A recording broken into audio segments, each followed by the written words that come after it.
हरे कृष्ण कृष्ण कृष्ण हरे हरे, हरे राम राम राम हरे हरे, हरे कृष्ण कृष्ण कृष्ण हरे हरे, हरे राम राम राम हरे हरे, हरे कृष्ण कृष्ण कृष्ण हरे हरे, हरे राम राम राम हरे हरे, हरे कृष्ण कृष्ण कृष्ण हरे हरे. बोला पुंडलिकावर विठ्ठल श्री ज्ञानदेव तुकाराम पंढरीनाथ महाराज की जय. जगद्गुरु संत तुकाराम महाराज की जय. संत ज्ञानेश्वर माऊली महाराज की जय. शिरोमणी सावता महाराज की जय.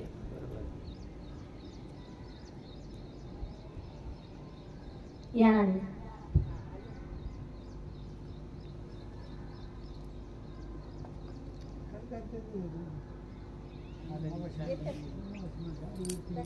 ब्रह्मानंदं परमसुखदं केवलं ज्ञानमूर्तिं तद्वादितं गगनसदृशं तत्त्वमस्यादिलक्षणम् एकं नित्यं विमलमचलं सर्वदी साक्षिभूतं भावातीतं त्रिगुणरहितं सद्गुरु तं नमामि. गुरुर्ब्रह्मा गुरुर्विष्णु गुरुर्देवो महेश्वरा गुरुर्साक्षात् परब्रह्म तस्मै श्री गुरवे नमः. ज्या ज्या स्थळी हे मन जाय माझे त्या त्या स्थळी निज रूप तुझे मी ठेवितो मस्तक ज्या ठिकाणी तेथे सद्गुरु तुमची पाऊले दोन्ही. पुंडलिकावर देवारी विठ्ठल श्री ज्ञानदेव तुकाराम सद्गुरुनाथ महाराज की जय. ज्ञानेश्वरी अध्याय 9 ओवी क्रमांक 56-57. पाहे पा दूध पवित्र आणि गोड पासी त्वचेची या पदराड परी ते अव्हेरून गोचिड अशुद्ध काय न सेवेती.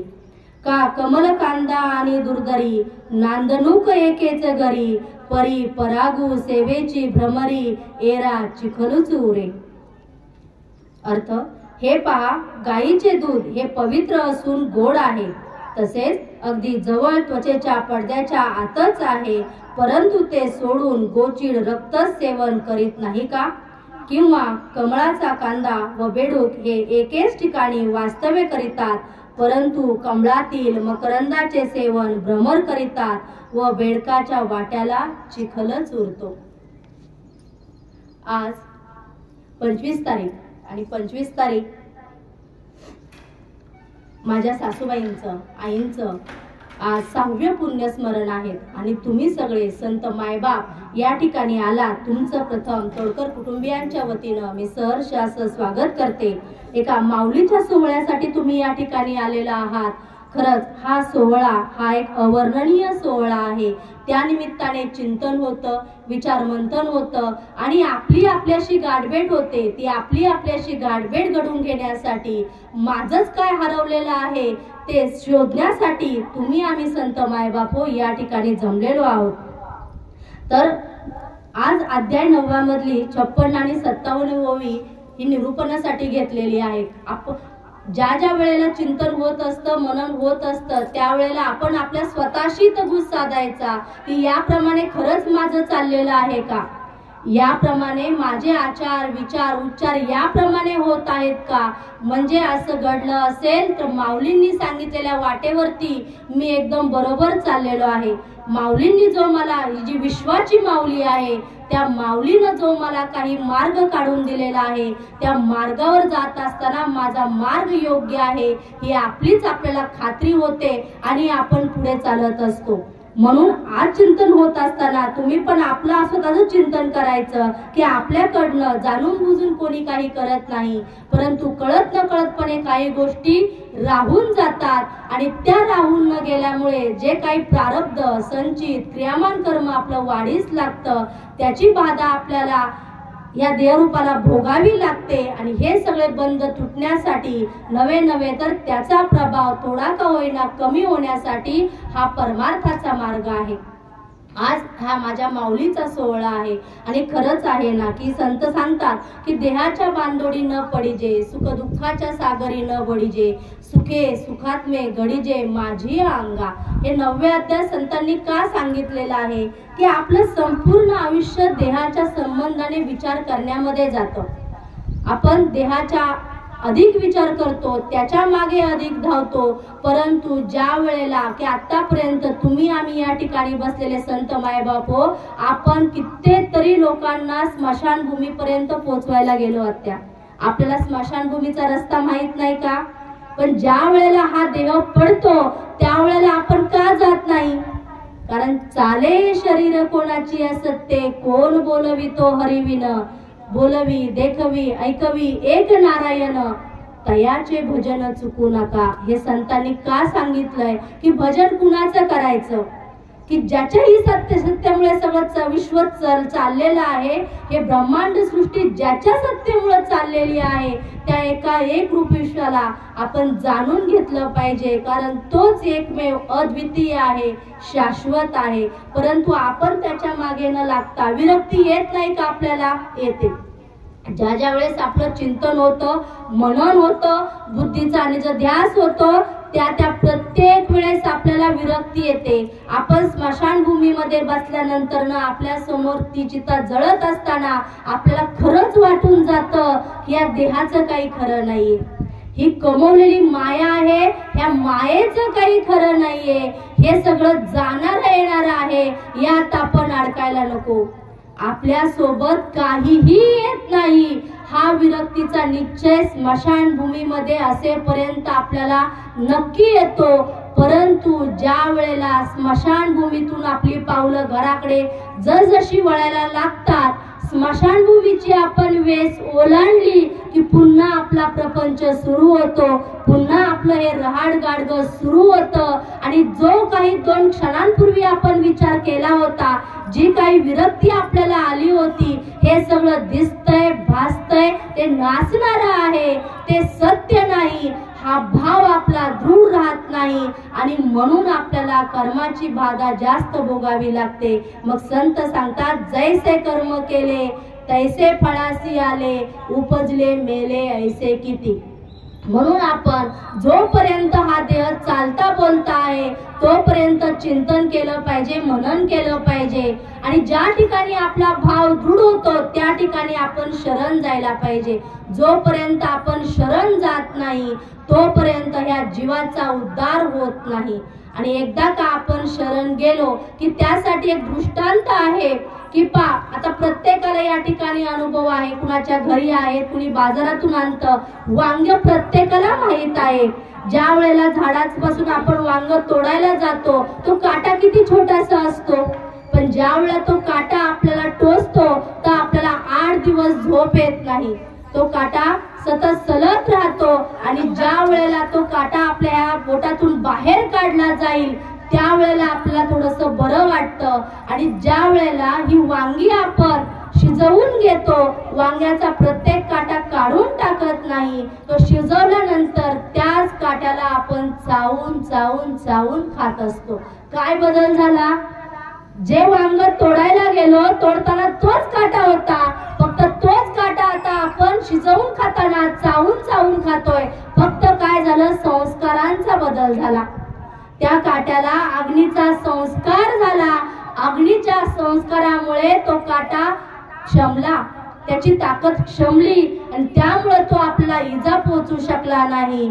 अगदी तद्वतच आहे, जोपर्यंत हा देह संतांना शरण जात नाही, सद्गुरूंना शरण जात नाही, या देहावरती नामाचा संस्कार होत नाही, तोपर्यंत या देहाला मार्ग सापडत नाही, या जीवाचा उद्धार होऊ शकत नाही. आणि जीवाचा उद्धार होणार नसेल तर पुन्हा पुन्हा जन्माला यावे आणि किती वेळा जन्मा यावे आणि किती वेळा व्हावे फजित. हा 84 लक्ष योनीचा पुन्हा आपल्याला फेरा घ्यावा लागतो.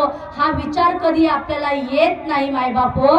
ज्या वेळेला आपण रस्त्याने चालतो, कुत्री, मांजर, डुकर सगळे प्राणी असतात, किती किड्या असतात, मुंग्या असतात. आपल्याला डुकरांना बघितलं की नावही घ्यावंसं वाटत नाही. नकळतपणे तोंडात थुंकी येते, आपण थुंकून टाकतो का? परंतु तो जन्म आपण भोगून आलेलो आहोत आणि 84 लक्ष योनी फिरल्यानंतर आपल्याला हा मानव देह मिळालेला आहे. या मानव देह मिळाल्यानंतर आज जे काही आपलं वय आहे, आजपर्यंत जर आपण संतांना शरण गेलो नाही, सद्गुरूंना शरण गेलो नाही, असलेला भगवंत आपण समजून घेतला नाही, तर पुन्हा आपल्याला 84 लक्ष योनी फिरावं लागेल. आणि 84 लक्ष योनी फिरत असताना किती यातना आणि काय होतं हे प्रत्येकाच्या आयुष्यात आपण आतापर्यंत भोगलेलं आहे. की पाहत असताना आपण मागे वळून थोडंसं पाहिलं तेव्हा जाणवतं की अरे एवढ्यात मला किती त्रास झाला, किती वेदना झाल्या. कधी कधी तर मला हे जीवन, हा देह हे सुद्धा मला नकोसं वाटलं. आणि जर हे 40, 42, 50, 60 वर्षामध्ये जर ही वारंवार आपल्याला अनुभूती येत असेल तर 84 लक्ष योनी फिरत असताना ती किती वेळा अनुभूती येईल. मग असं जीवन जगण्यापेक्षा, यातून सुटका करून घेण्यापेक्षा आपण एकदा संतांना शरण गेलं पाहिजे. मग आपल्याला वाटतं की नाही का हे कसं शक्य आहे, का बरं? आपण प्रत्येक जण लहानपणी सायकल चालवायला शिकलो. मग माझे सद्गुरू सांगतात की आपण लहानपणी सायकल चालवायला शिकलो, 5-10 वर्ष आपण सायकल नाही चालवली आणि पुन्हा एकदा आपण जर सायकलवर बसलो, 2 पावलं चालेपर्यंत सायकल अडखळेल, पुन्हा आपण 5व्या पावलाला आपली सायकल व्यवस्थित सुरू होईल. म्हणजे किती वर्षात जरी अंतर असलं तरी पुन्हा नव्याने आपल्याला शिकावं लागत नाही, ते आपल्याकडे असतं. जसं पंचदशीमध्ये दृष्टांत संतांनी सांगितलेलं आहे की वर्षानुवर्षाची गुहा आहे, तिथे अंधार कोठडी आहे आणि ह्या अंधार कोठडीमध्ये जर प्रकाश आणायचा असेल, युगानुयुगे हा गुहा बंद आहे, युगानुयुगे साठलेला हा अंधकार आहे. तो अंधकार दूर करण्यासाठी फक्त एक काडी ओढली, त्या क्षणामध्ये तिथला अंधार नाहीसा होतो. तो म्हणतो का मी युगानुयुगे साठलेला आहे, एवढ्या वर्षाचा मी थांबलेलो आहे, मी लगेच जाणार नाही असं तो म्हणत नाही. ज्या ठिकाणी प्रकाश आला तिथून अंधकार नाहीसा झाला. अगदी तुमचं माझंही तसंच आहे. आपलं प्रारब्ध किती कठीण असू द्या, आपलं संचित कर्म किती कठीण असू द्या, आपलं क्रियामान कर्म किती कठीण असू द्या, फक्त सद्गुरूंची कृपा झाली, स्पर्श कृपा झाली, शास्त्र कृपा झाली, नाम कृपा झाली, अंतकरण कृपा झाली की त्या क्षणी आपल्या जीवनातला अंधकार दूर व्हायला सुरुवात होते. आपल्या जीवनात येणाऱ्या अनंत अडचणी त्या हळूहळू नाहीशा व्हायला सुरुवात होतात. पण होतं काय की आपला पामर जीवाला लगेच पाहिजे, इन्स्टंट पाहिजे. आज मला ताप आला, आजच्या आज मी बरं झालं पाहिजे. ह्या विश्वामध्ये कुठलाही डॉक्टर असा नाही की आजची आज ताप तुमचा बरा करेल. तो सांगेल तुम्हाला 2 दिवस गोळ्या घ्या, 3 दिवस पथ्य पाणी पाळा आणि त्यानंतर ना मग आपण जर पथ्य पाणी पाळलं, आहार तसा घेतला, आपण आचरण तसं केलं, डॉक्टरांनी सांगितल्याप्रमाणे आपलं वर्तन झालं तर मात्र आपला थंडी ताप गेल्याशिवाय राहणार नाही. डॉक्टरकडे जाऊन आलो, काय करताय त्या डॉक्टरला? त्याचं सांगायचं काम आहे, धंदा आहे त्याचा. गोळ्या घ्यायच्या का नाही मी ठरवणार. आजार बळवल्याशिवाय राहणार नाही. म्हणून संत सांगतात पथ्याच्या घरी आजाराचे काय काम. तसंच जेव्हा आपण परमार्थाच्या वाटेवर यायला लागतो त्यावेळेस आपल्याला पथ्य पाणी असतात. म्हणजे काय असतं? आपले आचार असतात, आपले विचार असतात, आपले उच्चार असतात, आपली दृष्टी असते. मग जर ह्यामध्ये बदल झाला तर आपल्या परमार्थाच्या मार्गावर जात असताना हा जीव शिवरूप झाल्याशिवाय राहत नाही आणि हा भवसागर आपण अगदी सहजपणे तरून जात असतो. फक्त आपल्याला थोडेसे भ्रम आणि कल्पना कमी करायच्या असतात. कारण संत सांगतात सांडी कल्पना उपाधी तीच साधूला समाधी. आणि मग या माऊलीचा सोहळा घेत असताना की प्रत्येकाला असं कुठलाच जीव नाहीये, 84 लक्ष योनी मधला असा कोणताच जीव नाहीये की तो आई विना निर्माण होऊ शकतो. आई नसेल की म्हणून आपण माऊलींना सुद्धा विश्वाची माऊली म्हटलं. का बरं? विठुरायाला जो जगाचा चालक, मालक, पालक आहे त्या विठुरायाला सुद्धा आपण मायबाप म्हणतो, माऊली म्हणतो, विठू माऊली म्हणतो. का बरं? आपलं बाप म्हणून आपण हात का मारू शकत नाही? कारण आई सारखी माया ही कोणी करू शकत नाही. आईसारखा आपला सांभाळ, आपले संस्कार, विचार कोणी करू शकत नाही. अहो, प्रत्येकाला अनुभव आहे या ठिकाणी. जर तुम्हाला 5 किलोचं दळण आणायला जर दिलं आणि 2 किलोमीटर चालत जाऊन जर आणायचं असेल तर आपण घरातला जिना सुद्धा चढणार नाही. दारात ते आपटू समोर दिसेल त्याला आपण बोल लावणार का? शीन झाला. 5 किलो वजन वागवलं, त्याचा आपला शीन झाला. परंतु ही आपली जी माऊली आहे, आपली माय आहे, ती 9 महिने 9 दिवस रात्रंदिवस आपल्या बाळाला वाहत असते. ओझं म्हणणार नाही का, तिच्यासाठी ते ओझं नसतं. तिच्यासाठी ती अनमोल भेट असते, प्रेमाची भेट असते. पण तिची एवढीशी तक्रार येत नाही. आणि म्हणून आपल्या संस्कृतीनं, आपल्या संतांनी, सद्गुरूंनी आणि भगवंतांनी सुद्धा वडिलांपेक्षा माईला, आपल्या आईला काकणभर अधिकार जास्त दिलेला आहे. कारण ती आपल्या बाळाला वडिलांपेक्षा 9 महिने 9 दिवस अधिक ओळखत असते. आणि म्हणून मातृऋणातून आपला कधी मुक्त होता येत नाही. आपण किती जन्म वाहिले तरी आपण मातृऋणातून कधीच मुक्त होऊ शकत नाही. आणि ते व्हायचंही नसतं. फक्त त्या ऋणातून उतराई होण्यासाठी हा विचार झाला. संत आपल्या घरी आले, तुमच्यासारखे मायबापांचे पाऊल या द्वारी लागले. हेच काय तो उतराई होण्याचा एक मार्ग आहे. कारण तो जीव जोपर्यंत बाळ आहे, त्याच्या जीवामध्ये जीव आहे, तोपर्यंत तो जीव फक्त आपल्या बाळासाठी झटत असतो. त्या माऊलीनं बाळ घडण्यासाठी बाळाला रागवते, ओरडते, प्रसंगी मारते सुद्धा. परंतु आपण काही करू द्या, दुसऱ्याने कुणी डोळे वटारून सुद्धा आपल्या बाळाकडे बघायचं नाही. बघितलं तर ती माऊली जमदग्नीचा अवतार घेते. कारण ती असेपर्यंत तिच्या बाळाला बोल लावण्याची ताकद ह्या ब्रह्मांडामध्ये कोणाकडे नाहीये. आणि म्हणून ह्या विश्वामध्ये सर्वात श्रेष्ठ आहे ती आपली माता माऊली आहे, संत मायबापू. मग ही माऊली श्रेष्ठ कशी आहे याला एक दृष्टांत सांगताना की राज दरबार भरलेला असतो. राज दरबारामध्ये राजा सांगतो, अकबर राजा म्हणतो, बिरबल जा, आपल्या संपूर्ण राज्यामध्ये जो कोणी सर्वात सुंदर असेल ना त्याला माझ्या समोर तू घेऊन ये. बिरबलाला वाटतं त्यात काय अवघड आहे, तुम्ही सांगा, त्या क्षणी मी हजर करतो. अरे बिरबला, तुला पूर्ण आपल्या राज्यभर फिरायचंय आणि सर्वात सुंदर असणाऱ्या मुलाला तुला माझ्या समोर हजर करायचंय. काही हरकत नाही, तुम्ही सांगा फक्त मला कधी हजर करायचं. उद्या सकाळी त्याला हजर करायचंय. ठीक आहे, तू जा, आत्ताच्या आत्ता जा, कामाला लाग. ठीक आहे. बिरबल जातो, घरी जाऊन झोपतो. बायको 4 वेळा उठवते, अहो जा ना, तुम्हाला बाळाला आणायचंय. राजा चिडला तर, राजा रागवला तर तुमचं काही खरं नाही, जा ना. ठीक आहे, जाईल मी. सायंकाळ होते, अहो तुम्ही गेलाच नाही, जा ना. जातो मी. संध्याकाळ होते तरी बिरबल काय हलत नाही. आणि मग असा वेळ जात जात सकाळ होते, बिरबल काही बाळ शोधायला जात नाही. आणि गावातले सगळे लोकांना तर उत्सुकता लागलेली असते की सर्वात सुंदर असं बाळ असणार कोणाचं. सगळे अख्खी नगरी राजवाड्यामध्ये निघत असते की आपल्या सर्वात सुंदर बाळ आज पाहायला मिळणार आहे. आपल्या नगरीमध्ये असणारं सर्वात सुंदर बाळ आज मला पाहायला मिळणार आहे.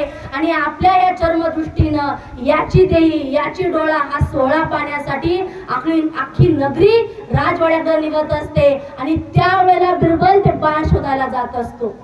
म्हणजे आता काही क्षणामध्ये की राजा समोर त्या मुलाला उभं करायचंय, त्यावेळेला बिरबल त्या बाळाला आणायला जात असतो. आणि ज्या वेळेला सगळी नगरी राजवाड्यामध्ये येते त्यावेळेला बिरबल एका वस्तीमध्ये जातो. एकदम कळकटलेलं, अंगावरचे कपडे फाटलेले, एकदम अस्वच्छ, हातापायावरती ओघळ आलेले, नाकातून शेंबूड पाहतोय, त्याला कुणी जवळही घेणार नाही. अशा पोराला हाताला धरतो आणि रस्त्याने चालत नेतो. ज्या वेळा काही लोक राजनगरीमध्ये पोहोचलेत, काही लोक रस्त्याने चाललेत, हे काय बिरबल घेऊन चाललाय, आपल्याला तर सर्वात सुंदर बाळाला आणायला सांगितलंय, बिरबल हे कोणाला घेऊन चाललाय. तरी पण त्यांना असं वाटतंय दुसरं कोणीतरी असेल दाखवायला. सर्वात सुंदर बाळ तर राजवाड्यामध्ये पोहोचलं पण असेल, तुलना करण्यासाठी बिरबल ह्या बाळाला घेऊन जात असेल. बिरबल त्या हातात धरून त्या बाळाला घेऊन चालत चालत चालत राजा समोर येऊन उभा राहतो. राजालाही त्या मुलाला बघताना कस तरी वाटतं, एकदम कळकटलेलं, हातापायाला ओघळ, शेंबूड नाकातून गळतोय, सगळं कुणाला पाहावेसं वाटेना. सगळे जण त्या बिरबलाकडे बघतात. राजा बिरबलाकडे बघतो, बिरबल राजाकडे बघतो. कुठे आहे ते बाळ? शेवटी राजाला राहत नाही. बिरबल कुठे आहे बाळ? सांग, तुला मी सर्वात सुंदर बाळ घेऊन यायला सांगितलं होतं. कुठे आहे ते बाळ? माझ्या समोर हजर कर. बिरबल तेवढ्याच आवाजात, तेवढ्याच सभादीटपणे, तेवढ्याच आत्मविश्वास म्हणतो, महाराज घेऊन आलोय मी. कुठे आहे बाळ? हे काय तुमच्या समोर उभं आहे? सगळे जण कपाळाला हात मारतात. आपण काम धंदा सगळं सोडून ह्याला बघायला इथं आलो का? आपल्याला वाटलं आपल्या बाळापेक्षा कुणीतरी सर्वात सुंदर असेल म्हणून बघायला इथपर्यंत आलो. राजा म्हणतो, बिरबला तुझं डोकं फिरलंय का? तुला दिसत नाहीये का? झालंय काय तुला? तुला मी जगातलं सर्वात सुंदर बाळ या ठिकाणी आणायला सांगितलं होतं, तू हे काय घेऊन आलास? थांबा महाराज, मला 1 मिनिट वेळ द्या. बिरबल त्या बाळाच्या आईला पुढे आणतो आणि जे लोक आपापल्या बाळांना घेऊन आलेले असतात त्यांना समोर घ्यायला सांगतो. आणि बाळाच्या आईला विचारतो, माऊली सांग, हे समोर दिसणारे बालक सुंदर आहे का कोणतं बालक सुंदर आहे हे तू सांग. आता प्रत्येक जण दरबारामध्ये जायचं म्हटल्यानंतर न आपल्या बाळाला व्यवस्थित आवरून, छान कपडे, गन, पावडर, टिक्का लावून छान आवरून घेऊन आलेलं असतं. ती माऊली सगळ्या बाळांच्याकडे नजर फिरवते आणि स्वतःच्या बाळाकडे पाहते. सगळ्या बाळांच्याकडे परत पाहायचं सोडून देते. आपल्या बाळाला एवढ्या भरलेल्या राजदरबारामध्ये मिठी मारते, त्याचे पटापट पापे घेते, आपल्या पदराने त्याचं तोंड पुसते आणि म्हणते, माझं बाळ सुंदर आहे. तुमच्या या दरबारापैकी एकही बाळ सुंदर नाही, माझं बाळ जगात विश्वामध्ये सर्वात सुंदर आहे. हा झाला दृष्टांत. सिद्धांत काय आहे की माऊलीला तिच्या बाळाशिवाय विश्वामध्ये सुंदर असं काहीच दिसत नाही. कारण तिच्यासाठी तिचं बाळ रडकं असू द्या, शेंबडं असू द्या, काळं असू द्या, पण तिच्यासाठी ते सर्वात सुंदर असतं आणि तिला ते सर्वात प्रिय असतं. आणि म्हणून ती माऊली आपल्या बाळाला सर्वाधिक जीव लावत असते. ज्या वेळेला बाळाला बोलता येत नाही, ती भाषा समजून घेते, त्याप्रमाणे वागते. ज्या वेळेस बाळाला चालता येत नाही, ती बोटाला धरून चालायला शिकवते. ज्या वेळेस त्या बाळाला जगामध्ये वावरता येत नाही, ती शिकलेली नसेल पण तिला जगात वावरण्याचे धडे असतात, ती ते अनुभव आपल्या बाळाला देते. आणि ज्या वेळेला हे सगळं परतफेड करण्याची वेळ बाळाची येते, त्यावेळेस बाळ मात्र 4 नाही, 10 नाही, 100 पावले मागे सरकतं. ज्या वेळेला त्या माऊलीचा देह थकतो, त्यावेळेला ती अगदी लहान मुलासारखी होऊन जाते. तेवढीच हट्टी होते, तेवढीच रागीट होते, तेवढंच ती मागत असते फक्त की आपल्या बाळानं सुखाचं, समाधानाचं आयुष्य जगावं, ही तिची एक शेवटपर्यंत अपेक्षा असते. पण ज्या वेळेला आपली आई हट्टी होते, त्यावेळेस मात्र मुलाचा रागाचा पारा चढत असतो. ज्या वेळेला आपल्या आईला हाताने ग्लास धरता येत नाही, त्यावेळेला मूल आपलं साथ देत नाही. आणि म्हणून संत माय बापो, आपण काओ इंटा रानो राणी, पुसा संतांसी जाऊनी, थोर संतांचा महिमा आला बहुतांच्या कामा. आपल्याला कुठे जायची गरज नाही.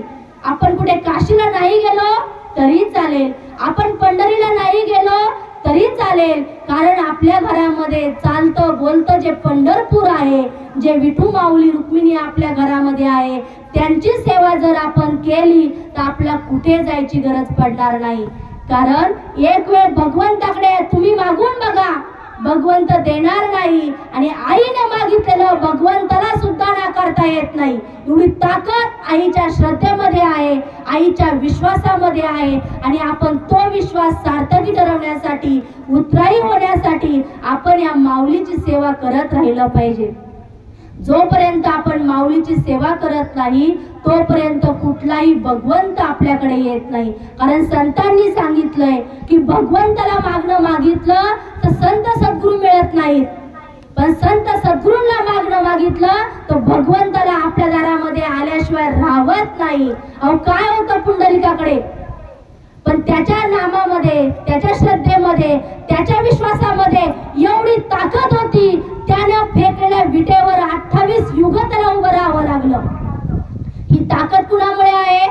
मातृसेवेमध्ये आहे, पितृसेवेमध्ये आहे. पुंडलिक म्हटला असता थांब माझ्या बायकोला फिरून आणू दे, भगवंत थांबले असते का? नाही. त्यानं सांगितलं जोपर्यंत माझ्या मातेची माझ्या पित्याची सेवा होत नाही तोपर्यंत मी तुला वेळ देऊ शकत नाही. तो माता पित्याची सेवा करतो हे पाहून त्या पुंडलिकासाठी भगवंताला उभं राहावं लागलं. आणि तो असा उभा आहे, ह्या विश्वाचा डोलारा आजपर्यंत तो सांभाळत आहे. आणि हा सांभाळत असताना तुमच्या माझ्या जीवाचा उद्धार तो करत आहे. फक्त उद्धार करण्यासाठी आपल्याला एकच छंद लागला पाहिजे, तो म्हणजे नामाचा. छंद नाही नामाचा, देह काय कामाचा. छंद नाही नामाचा, देह काय कामाचा. ज्याने तुला जन्म दिला तूच त्याला विसरला. ज्याने तुला जन्म दिला तूच त्याला विसरला. छंद नाही नामाचा, देह काय कामाचा. छंद नाही नामाचा, देह काय कामाचा. बहीण भाऊ इष्ट मित्र नाही तुझे कोणी रे.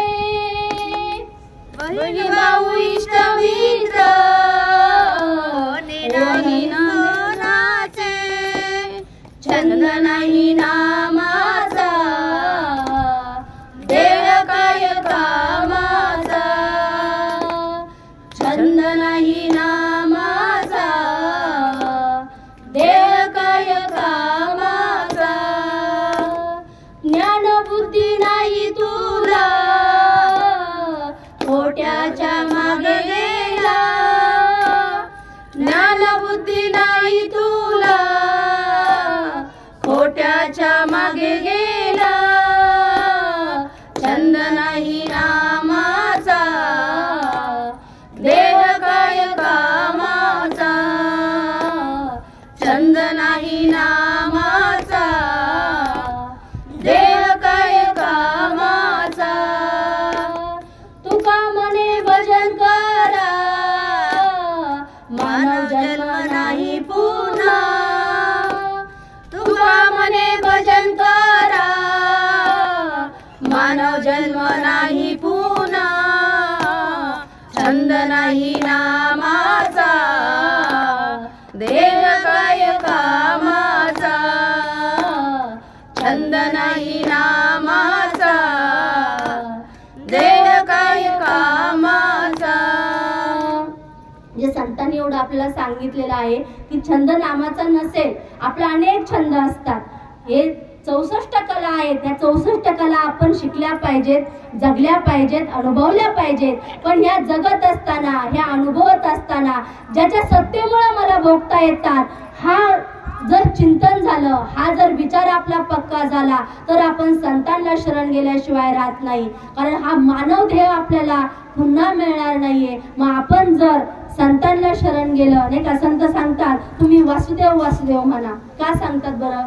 हा, पण आपलं कधी होतं, आपल्या तोंडातून जोपर्यंत देह चालता बोलता आहे तोपर्यंत कधी राम नाम निघत नाही. आणि ज्या वेळेला आपला देह पडतो त्यावेळेस लोक म्हणतात राम नाम सत्य. निघून गेला वारा, खाली राहिला पसारा, खाली उरलेलाच नाहीये, तो नाही त्याच्यामध्ये. आता राम नाम सत्य म्हणून काय उपयोग आहे? जोपर्यंत देह चालता बोलता आहे तोपर्यंत आपण राम नाम सत्य म्हटलं तर आपलं जीवन सुंदर होईल. आणि सृष्टी पूर्ण सुंदर आहे. आपल्या डोळ्यांना ती दिसत नाही, आपल्या डोळ्यांना हे सौंदर्य पाहता येत नाही. आपण हे सौंदर्य पाहण्यासाठी वेगवेगळ्या ठिकाणी जातो, परंतु ज्याच्यामुळे सौंदर्य दिसतं तो सुंदर आहे. ह्यासाठी माऊलींचा एक दृष्टांत आहे. मुक्ताई, अवघ्या 5 वर्षाची मुक्ताई दारामध्ये रांगोळी काढत असते. ती रांगोळी काढताना ज्ञानेश्वर माऊली त्या ठिकाणी येतात. मुक्ताई विचारते, ज्ञानादादा कशी रे माझी रांगोळी? 5 वर्षाच्या चिमुरडीनं काय रांगोळी काढावी? पण तिचा ज्ञानादादा अवघ्या विश्वाची माऊली असणारा माऊली ज्ञानादादा तो म्हणतो, अगं मुक्ते, तुझ्यासारखी सुंदर रांगोळी कोणी काढूच शकत नाही. काय रे ज्ञानादादा, तुला सगळं चांगलंच दिसतं बघ, सांग ना मी याच्यामध्ये काय करू, सांग ना माझी रांगोळी कशी आली. अगं मुक्ते, खरंच तू काढलेली रांगोळी एवढी सुंदर आहे की खरंच या विश्वामध्ये अशी रांगोळी कोणी काढूच शकत नाही. कारण माऊलींची चर्मदृष्टी जाऊन ज्ञान दृष्टी आलेली असते. त्या दृष्टीला वाईट असं काही दिसत नाही. जी दृष्टी अर्जुनालाही प्राप्त झाली होती, ज्याला पूर्ण विश्वामध्ये वाईट असं काहीच दिसलं नाही, परंतु आपण चालताना, बोलताना, वावरताना, आचरण करताना आपली दृष्टी जी आहे ती कुणासारखी झालेली आहे, दुर्योधनासारखी झालेली. आपल्याला चांगलं काय दिसतच नाही. एवढा मीपणा आपल्यामध्ये भरलेला आहे आणि हा मीपणा जो आहे ना तो आपलं प्रारब्ध वाढवतो, आपल्या कर्माचं फलित तो वाढवतो. आणि हे फलित वाढवून घेत असताना राजाला दरबारातून फेरफटका मारायचा असतो की कशी आहे माझी प्रजा, सुखी तर आहे ना, हे त्याला बघायचं असतं. आणि म्हणून तो प्रधानांना सांगतो की सगळ्या शिपायांना सांगा, सर्व तयारी करून घ्या, मला राजदरबारामध्ये फेरफटका मारायचा आहे. मग राजा प्रधानजीला सांगतो, प्रधानजी शिपायांना सांगतो, जा सगळी तयारी झाली का पाहून या. शिपाई पळत पळत सगळ्या रस्त्याने जात असतात. एक साधू संत रस्त्यावरती बसलेले असतात, ते काही हलत नाही. शिपाई ओरडतात, ए म्हाताऱ्या, कळत नाही का तुला, हो बरं बाजूला, इथून राजाची सवारी जाणार आहे, इथून राजा येणार आहे, तू बाजूला हो. ते काहीच बोलत नाही. तेवढ्या शांततेने म्हणतात, तभी तो. सैनिक ओरडून ओरडून तिथून निघून जातात. सैनिक तिथून निघून जातात. ते गेल्यावर प्रधानजीला सांगतात, असं असं घडलंय, एक म्हातारा काय रस्त्यामध्ये बसलाय, तो काही हटत नाही, राजाचा रथ जाणार कसा. प्रधानजी म्हणतात, थांब मी पाहून येतो. प्रधानजींची सवारी निघते. प्रधानजींची सवारी त्या संतांपर्यंत येते. ते सांगतात, महाराज, या ठिकाणाहून राजासाहेबांची सवारी जाणार आहे, तुम्हाला काही त्रास होणार नसेल, तुम्ही उठून थोडस बाजूला बसता का. माझी विनंती आहे तुम्हाला, तुम्ही थोडस बाजूला झाडाखाली जाऊन बसता का. राजेसाहेबांची सवारी गेली की तुम्ही पुन्हा या जागेवरून बसा, तुम्हाला कोणी इथून हटवणार नाही. तेव्हा सुद्धा ते स्तब्ध असतात, शांत असतात, एकच शब्द बोलतात, तभी तो. प्रधानजींना काही कळेना, त्यांना चिन्ह दिसलं, हे काय हालायच्या मार्गावर दिसत नाही, तर ते पळत पळत राजदरबारामध्ये येतात. राजदरबारामध्ये आल्यानंतर हे सगळं झालेलं घडीत राजाला सांगतात की महाराज असं असं आहे, तुम्हाला सवारी करताना एवढा असा अडथळा येणार आहे.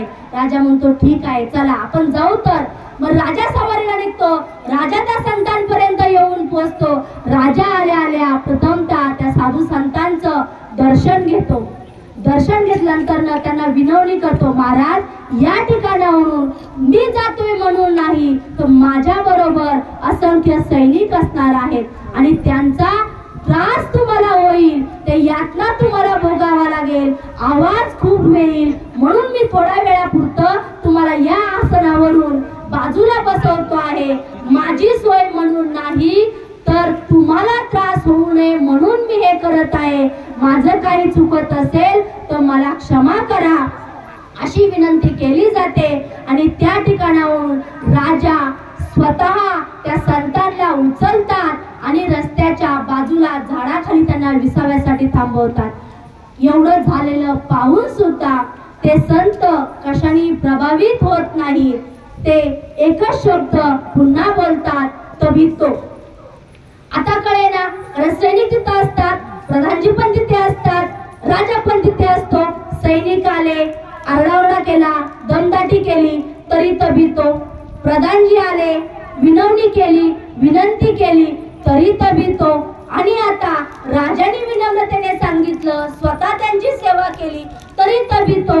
मग प्रधानजींना राहत नाही. शेवटी प्रधानजी म्हणतात, महाराज तुम्ही सांगा, कारण हा खुलासा केल्याशिवाय आम्ही इथून पुढे जाऊ शकत नाही.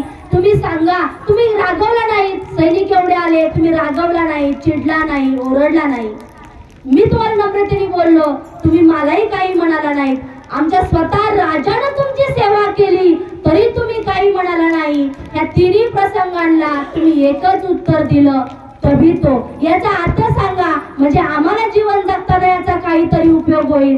ज्या वेळेला आमचा राजा तुमची सेवा करतोय त्यावेळेला निश्चितच आमच्याकडनं काहीतरी चूक झाली आहे. ती काय झाली आहे तेवढं तुम्ही आम्हाला सांगण्याची कृपा करावी. असं प्रधानजींचं वाक्य ऐकतात ते साधू संत म्हणतात, हे बघ म्हणजे सैनिक आले, त्यांनी आरडाओरडा केला, दमदाटी केली, मला मारण्याची धमकी दिली, कारण त्यांचं प्रारब्ध कर्म तसं आहे आणि म्हणून ते सैनिक या पदावरती विराजमान आहेत. तुझा प्रधानजी आला, प्रधानजीनं मला विनंती केली, माझी क्षमा मागितली आणि त्याच्या ह्या प्रारब्ध कर्मानुसार तो आज प्रधानजी या पदावरती आहे. शेवटी राजा आले, जो ह्या नगरीचा चालक मालक पालक आहे तो राजा आला. त्यांनी माझं दर्शन घेतलं, नम्र झाला, दास झाला आणि मला त्रास होऊ नये म्हणून त्यानं मला ह्या मार्गावरून बाजूला केलं. तुम्ही सगळे तुमच्या राजाला त्रास होऊ नये म्हणून मला बाजूला करत होता, पण तुमच्या राजानं मला त्रास होऊ नये म्हणून त्यानं माझा मार्ग बदलला आणि म्हणून तो राजा आहे. याचा हा दृष्टांताचा सिद्धांत काय? जैसे कर्म केले तैसे फळासी आले, उपजले मेले ऐसे किती. मग जर संत मायबाप हो, तुम्ही आणि मी जीवन जगत असताना आपल्या आयुष्यामध्ये राजयोग असेल म्हणजे आपली मुलं बाळ छान असतील, आपलं कुटुंब छान असेल, कुटुंबामध्ये गोकुळ नांदत असेल, एकदम आनंद भरलेला असेल, तभी तो म्हणजे तुमचं कर्म तसं आहे. जर आपल्याला काही यातना असतील, आपल्याला काही दुःख असेल, आपल्याला काही जे मागणं आहे, ज्या इच्छा आहे त्या पूर्ण होत नसेल, तभी तो, कारण आपलं कर्म तसं आहे. म्हणजे आपल्या आयुष्यामध्ये जे जे काही घडतंय ते सगळं काही आपल्या कर्माचं आपण पेरलेलं आहे. आपण पेरलेलं ते आता हळूहळू उगवत आहे. जसा हा श्रावण सुरू झालेला आहे, ही श्रावण सुरू झाल्यानंतर ह्या निसर्गाला वेगळं काही करावं लागत नाही, आपोआप सगळं हिरवळ दाटून येते. पण ज्या वेळेला हे बीज जमिनीमध्ये पेरलं जातं, मग जर पेड़ बबूल का लगावे तो आम का असे पावे. संत कबीर महाराज म्हणतात, बबूल म्हणजे भाबरीची झाडं जर आपण लावली, ऊसाच्या ऐवजी सगळी भाबरी झाडं लावली आणि आपण असेच वाट पाहत बसलो, आता आंबे तोडणार, आंबे विकायला नेणार, आंबे तोडणार, आंबे विकायला. भाबरीच्या झाडाला किती युग वाट पाहिल्यावर आंबे येतील? हा देह संपून जाईल, पिढ्यान किती संपून जातील, पण भाबरीच्या झाडाला कधी आंबे येणार नाही. आणि मग आपण संतांची सेवा करत नाही, माता पितांची सेवा करत नाही, सद्गुरूला शरण जात नाही, मला सुख व्हावं. मग माझे संत म्हणतात, हा अधिकार त्यांचा आहे. देव काय आपल्या बापाचा नोकर आहे का? हे माझं नाही म्हणणं, हे संतांचं म्हणणं आहे. आपल्याला सुख द्यायला देव काय आपल्या बापाचा नोकर आहे का? मग आपण विचार करायचा की मी पेरताना काय पेरलं पाहिजे, कारण उगवणार तेच आहे जे मी पेरलंय. भले आज नाही उगवणार. आता बरेच जण इथल्या सगळ्या संत माय बाप्पांना माहिती आहे, जर कोथिंबीर, धने, मेथी बी टाकलं, आज नाही उगवलं, पण त्याला पोषक वातावरण मिळते, कधी उगवतं, ते वायाला कधी जात नाही, कधीच जात नाही. तसं आपण केलेलं कर्म सुद्धा कधीच वायाला जात नाही. माय बापो, चांगलं करा, चांगलं मिळणार आहे. वाईट केलं त्याचं फळ सुद्धा आपल्याला भोगावं लागणार आहे. पण आपलं होतं काय? जोपर्यंत देह बळकट आहे, हात पाय धड आहे, सगळे 5 ज्ञानेंद्रिय, 5 कर्मेंद्रिय, मन, बुद्धी, चित्त, अहंकार, हे सगळं जोपर्यंत व्यवस्थित आहे तोपर्यंत आपल्याला ना आई बापाची आठवण आहे, ना भगवंताची आठवण आहे. संत तर कोसोतूर असतात. ज्या क्षणी ठेस लागते आपल्याला त्या क्षणी वाटतं आई ग. थोडं दुःख आलं आपल्याला त्यावेळेस वाटतं कुठल्या देवाला जाऊ, कुठल्या देवाला नवस बोलू. कोणीतरी सांगतं जा मसोबाला नारळ फोडून ये, कोणीतरी सांगतं ही देवी पावती बघ, जा पीठ मीठ तेल घेऊन जा, ती देवी पावती बघ. अंगाला आला ताप, देवा तू माझा बाप. अंगातला गेला ताप, तुझ्या बापाचाही मी बाप. ही जी अवस्था आपली तयार होते ना, त्यामुळे आपलं कर्म हे दृढ होत जातं. म्हणून आपण जेवढ्या लवकरात लवकर शक्य आहे तेवढं आपण संतांना, साधूंना, नामाला, सद्गुरूला शरण गेलं पाहिजे. स्वतः माऊली ज्ञानेश्वरी लिहिताना म्हणतात, म्हणे निवृत्ती दासू. जी विश्वाची माऊली आहे ती माऊली स्वतः म्हणते म्हणे निवृत्ती दासू. आणि मी माझं सांगेल, तुमच्याविषयी बोलण्याचा मला अधिकार नाही. माझं सांगेल, 2 मुलांना जन्म देऊन मी त्यांची जी काही आई होते, मी म्हणाल तेच झालं पाहिजे, असंच झालं पाहिजे, असंच बोललं पाहिजे, असंच वागलं पाहिजे. हा अधिकार जो आपल्याकडे येतो आणि आपण जो स्वतःहून ओढवून घेतो, तो मीपणाचा अहंकार आपल्या जीवनाला अतिशय घातक आहे. कारण अहंकाराला तुका म्हणे वाया गेला, अहंकार गेला तुका म्हणे देवच झाला. देव होण्यासाठी काही करायचं नाही, फक्त आपल्याकडे जो मीपणाचा अहंकार आहे, जी मला असं वाटतं मी नाही केलं तर ती गोष्ट होणार नाही, मी लक्ष नाही घातलं ती गोष्ट होणार नाही. पण ज्या वेळेला आपण न करता इतरांनी कोणी केली ती गोष्ट उत्तम होते. परंतु आपला मीपणा जो आहे तो आपल्या मार्गातला सर्वात मोठा अडसर आहे. हा मीपणा तसा जाणार नाही. कारण जोपर्यंत नामाचा संस्कार होत नाही, जोपर्यंत आपण संतांना शरण जात नाही, तोपर्यंत आपला मीपणा कधीच कमी होत नाही. हे सांगताना माझे संत सांगतात, सद्गुरु माऊली सांगते की मुलगा जो आपला मुलगा आहे तो त्याच्या मुलाचा बाप होऊ शकतो, पण तो बापाचा बाप कधीच होऊ शकत नाही. हा, तो बाप होणार नाही का? नक्कीच होणार आहे. पण कोणाचा? स्वतःच्या मुलाचा तो बाप होणार आहे. आपल्या बापाचा तो बाप कधी होत नाही. अगदी तद्वतच आपण सुद्धा भगवंताचा बाप व्हायला जातो आणि आपल्या जीवनाची राख रांगोळी आपणच करून घेतो. की आपण जोपर्यंत शरण जात नाही, नाम काय आहे समजून घेत नाही, आपण करत नाही का? वारी करतो. किती दिवस टिकतो त्या वारीचा आनंद? 15 दिवस, 20 दिवस, 30 दिवस, 1 महिना धरू आपण. चला, ह्या एकादशी पासून त्या एकादशी पर्यंत 1 महिन्याचा आनंद धरू. 1 महिन्यानंतर न फक्त आपण फोटो पाहताना आपलं आठवतं, वारीला मी गेलो होतो, मी फुगडी घातली होती, नामस्मरण केलं होतं, चिंतन केलं होतं, किती लांब उभं लाईन लागली होती दर्शनासाठी. आणि वारीला जाताना आपल्याला वाटतं की अरे, तो जगाचा पोशिंदा आहे, एवढे लाखोनी वारकरी निघतात, कोणी काही उपाशी राहत नाही. देणारा दाता भरभरून देत असतो. आपल्या घरामध्ये एक वेळ केलं, दुसऱ्या वेळेला पुन्हा नव्याने करावं लागतं, अन्न पुरवणी येत नाही. पण संतांच्या वाटेवरती मात्र असं होत नाही. मग तो सोहळा अनुभवायचा नाही का? जरूर अनुभवायचा, पण कधी?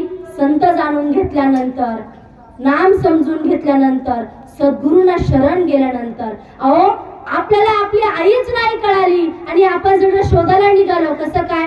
आईचं बोट धरून संपूर्ण जत्रेमध्ये जर आपण पाहायला गेलो, ती जत्रा पाहण्यातला आनंद वेगळा असतो.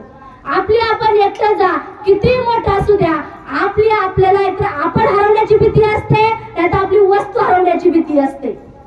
पण ज्या वेळेला आपण आपल्या आईच्या बोट धरून जातो, त्यावेळेला संपूर्ण जत्रा आपण किती आनंदाने उड्या मारत मारत मारत पाहतो आणि घरी सुद्धा येतो. अगदी तसंच आहे, सद्गुरूंच्या बोटाला धरून ही संपूर्ण सृष्टी पहा, ह्या सृष्टीमध्ये आनंद होत होत भरलेला आहे. मग ऐसियाचा पदर धरा, जेणे देव येई घरा, ऐसिया पदराचे धनी, साधू संत ऋषी मुनी. मग हे जे आपल्या संतांनी सांगितलेलं आहे, आपण जर आपलं बोट धरायचं चुकलं, पदर धरायचा चुकला, तर आपला मार्ग चुकल्याशिवाय राहणार नाही. कारण आपण काय करतो, थोड्या सुखासाठी, मला थोडं सुख होण्यासाठी प्रयत्न करतो आणि आपण त्या वाटेवर चालतो, तेवढ्या पुरतच करतो, पुन्हा त्या गोष्टीचा विसर पडतो. पण नित्य नेम नामी तो प्राणी दुर्लभ. हे जे संतांनी सांगितलेलं आहे ना, की नित्य नाही हो. जर मला जेवायचं असेल, माझं पोट भरायचं असेल, तर संपूर्ण अन्न मी खाल्लं पाहिजे का? असं आहे की आज जेवण येणार आहे, आपण सगळ्यांनी काय करूया, ते अन्न आपल्या अंगाला चोळून घेऊया. सगळं अन्न जरी आपण आपल्या अंगाला चोळून घेतलं तरी सुद्धा आपलं पोट भरणार नाही. पण ते 2 घास जर आपल्या पोटामध्ये गेले तरी आपल्याला पोट भरल्यासारखं वाटणार आहे. का? कारण ते त्या हृदयापर्यंत पोहोचलं, अंतकरणापर्यंत पोहोचलं, खऱ्या भगवंतापर्यंत ते पोहोचलं. आणि मग ज्या वेळेला ते अन्न आतमध्ये जातं, आपण पचवतो का? ती ताकद आपल्यामध्ये आहे का? नाही, त्या भगवंतामध्ये ती ताकद आहे. मग जसं भूक आपल्याला आतून लागते, तहान आपल्याला आतून लागते. आंघोळ केल्यावर आपलं पाणी तहान जात नाही, 2 बादल्या पाणी घेतो आपण, तहान जात नाही. 1 ग्लास पाणी पितो, तहान भागते आपली. का? ते आतमध्ये गेलं. जसं भूक आपल्याला आतून लागते, तहान आपला आतून लागते, तशी सेवेची वृत्ती सुद्धा आपला आतून लागली पाहिजे. भगवंत भेटीची ओढ सुद्धा आपल्याला आतून लागली पाहिजे. ती तळमळ आपल्याला आतून लागली पाहिजे. सणावाराला जर सगळ्यांच्या मुली माहेरी आल्या आणि एका आईच्या मुलीला जर माहेरी येता नाही आलं, त्या आईच्या जीवाची जी घालमेल होते, त्या मुलीच्या जीवाची जी घालमेल होते, ती आतून झालेली असते. आणि जेव्हा ती आतून ओढ लागलेली असते ना, या हृदयीचे त्या हृदयी घातले आणि द्वेत न मोडता आपण असे केले, हे जे संतांनी माऊलींनी सांगितलेलं आहे. मग ही एवढी तळमळ, एवढी ओढ आपल्या अंतकरणापासून लागली पाहिजे. जेव्हा ही अंतकरणापासून ओढ आपल्याला लागते, त्यावेळेस कोणत्या रूपामध्ये भगवंत आपला भेट देऊन जाईल हे आपल्याला सुद्धा कळणार नाही. आपल्या प्रारब्धाचा भार भगवंत स्वतः वाहतो, पण आपण त्याला शरण गेलं तर. म्हणजे साधं उदाहरण आहे की नवरा बायको जर बाजारात चालले असेल आणि बाजार घेऊन जर घरी येत असेल, जोपर्यंत बायको म्हणत नाही तोपर्यंत नवरा पिशवीला हात लावत नाही. बघा, तुमचा माझा अनुभव. नवरा लगेच म्हणतो का, आण बाई दे माझ्याकडे, तुला एवढंच होतं, म्हणतो का? कधीच म्हणत नाही.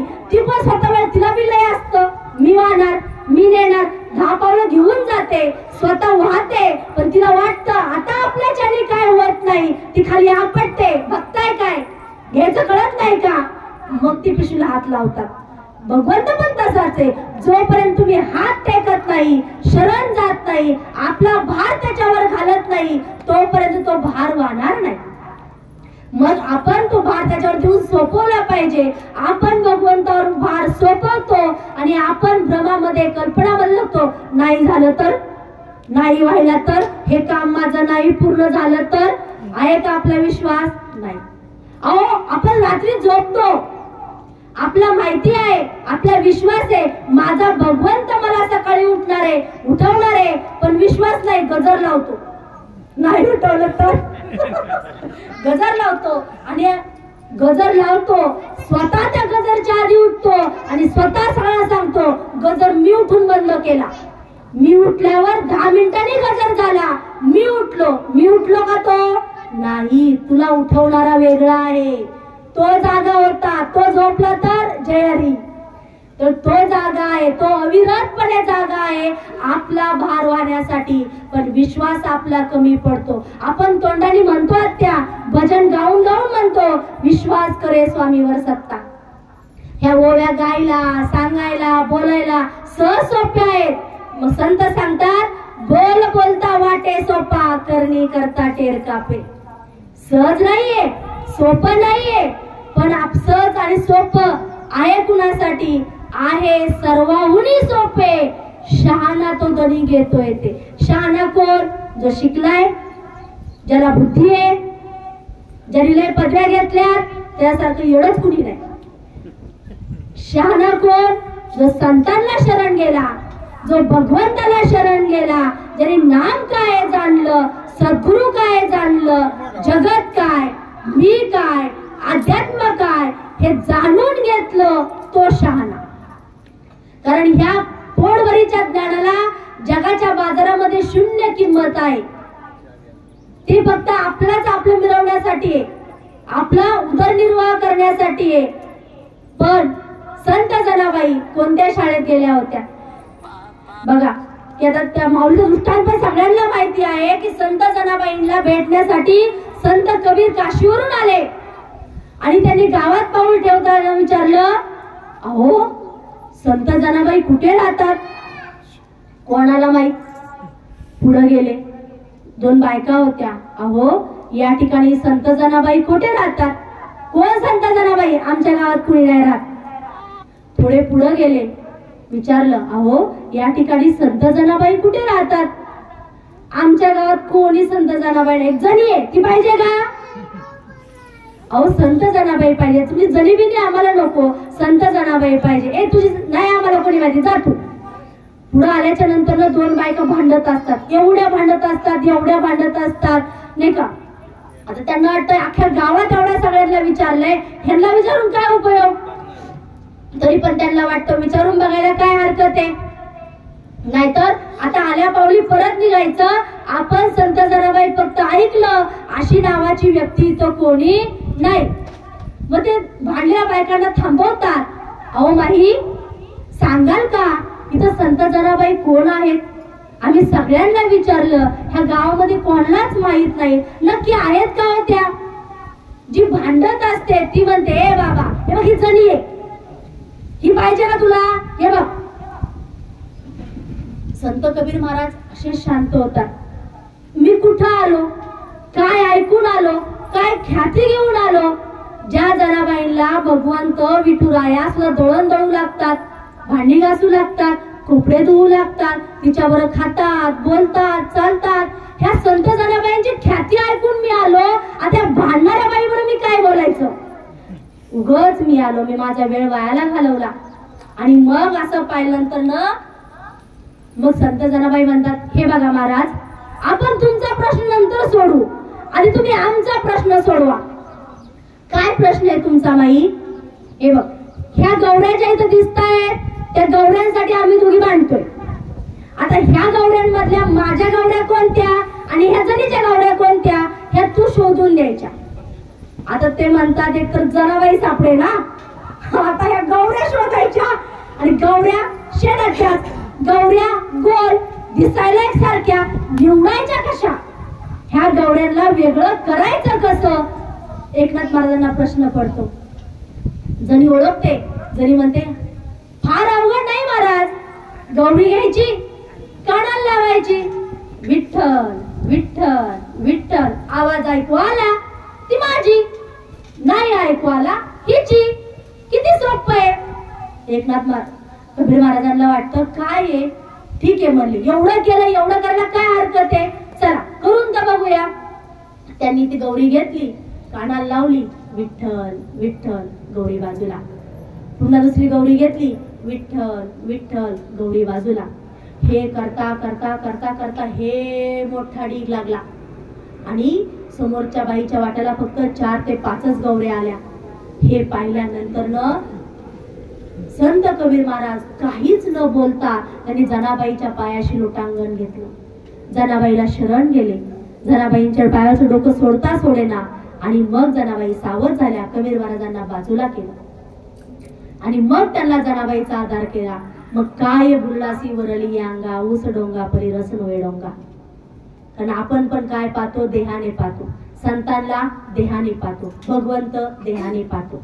मग ज्या जनाबाईच्या गौऱ्या विठ्ठल विठ्ठल बोलण्याची ताकद त्या नामामध्ये आहे, मग तुमचा माझा देह काय विठ्ठल विठ्ठल बोलू शकत नाही.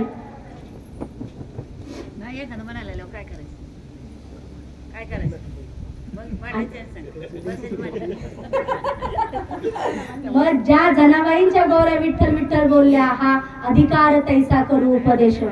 मग संत कबीर महाराजांना जनाबाईंना शरण जावं लागलं आणि मग जनाबाईंचा अधिकार त्यांना कळाला. जोपर्यंत त्यांनी जनाबाईंना देहाने पाहिलं तोपर्यंत त्यांना जनाबाईंचा अधिकार कळाला नाही. ज्या वेळा त्यांनी चर्मदृष्टी सोडून ज्ञान दृष्टीनं जनाबाईंकडे पाहिलं त्यावेळेला त्यांना कळालं की जनाबाईंचा अधिकार खूप मोठा आहे. मग आपणही काय करतो, वरल्या अंगाला बोलतो, कसे कपडे घातलेत, कसं राहिलंय, मग आपण ठरवतो बोलायचं का नाही बोलायचं. एखादं वेंदळा असेल, कपडे विस्कटलेले असतील, इस्त्रीचे कपडे नसतील, आपण बोलायचं धाडस करत नाही, नको बाबा लांबून. एखाद्याला काहीच बुद्धी नाहीये, कसं वावरायचं कळत नाही, कपडे भर टकाटक आहेत, एवढीच आपण डाग नाही, आपण आवर्जून बोलायला जातो, काय महाराज कुठले तुम्ही, काय का काय बुल्लासी वरली या अंगा. म्हणून संत वरून कळत नाही, देहाने कळत नाही, भगवंत देहाने कळत नाही, स्वतः जन्मदाती देहाने कळत नाही. ती कळण्यासाठी आपण ती अशी एकरूप व्हावं लागतं. त्या एकरूप होण्यासाठी आपल्याकडे नाम असावं लागतं. कारण नामात जी ताकद आहे ती दुसरी कशातच नाही. कारण हे संपूर्ण जग जे नटलेलं आहे ते नाव आणि रूपाने नटलेलं आहे. मग हे जग जे नाव आणि रूपाने नटलेलं आहे, जर ते नटले कुणामुळे ह्याचा जर आपला विचार झाला, चिंतन झालं, अहो तो आतमध्ये बसलेला भगवंत आहे. नव्हे तर आपण त्या भगवंतामध्ये आहोत, त्याच्यामुळे नटणं मुरडणं आहे. आता तुम्ही माझं या ठिकाणी बोललेलं ऐकून घेताय, समजून घेताय, चिंतन करताय. जर या ठिकाणी देह पडला, ह्या देहाचं सौंदर्य राहणार आहे का? नाही. मग निघून गेला वारा, खाली राहिला पसारा. खरं सौंदर्य कोणामुळे आहे?